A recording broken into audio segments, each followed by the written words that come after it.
ngasi court ki proceedings da judge ji am course soi khange ahan bada akui ato opposite party ki suggestion su akoi kanona akoi India Solicitor General la man neutral oina mai ai de lebna government India represent tawina man session wise para wise pathway kan sida madugi para wise do comment piraga tawbe ab general oiba neutral oiba wafam jingki loina bak ko Supreme Court judge na note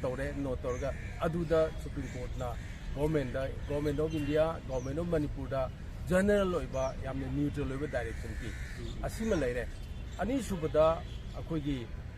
opposite group sina yamna communal oiba mawongda maming palaga se mitei gi mitei lipun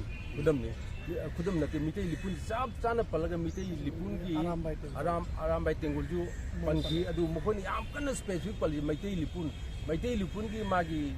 kano sina leader sina akoigi karan thapar gi talk show do madu palaga mahaku hanaba mahaku arrest to biho na akanna akoigi mana praise to wi kano sida mitei lipun gi kari karmada genocide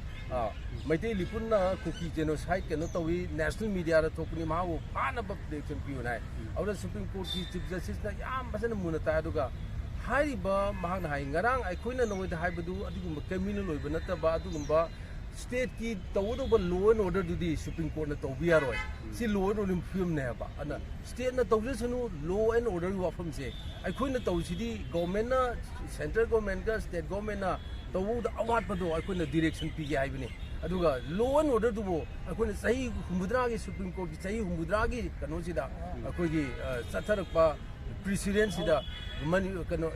government ki kano tahum thopu ko aikoina Supreme Court amukta khuthinjan gi tri hai na haibu lo na man madu fajana set aside to gra haibudi madu government ki thabak tawsunu magi due process so laksunu haiba hojik lai diba akoigi attorney general na so akoigi solicitor ju palli adu ma law ni matang gi akoigi state na ju akoigi judicial commissioner ji am kana khoi thigali na madu tahum to tawni aina haibudi gi di amo oro aikoina bukhalaga su Supreme Court na harisi adugi law and order state na tawdo do madu dum laisunu akoi Supreme Court na kanogi koi government gi kano thabak to de koi khut lamjan law and samgi ba hausi bawgi na adu mana 2 weeks matungda amuk na koi gi kari positive oiba development laibage kari positive session tawni magi habdo aduga adu amona law 2 weeks hai adu matam date piraki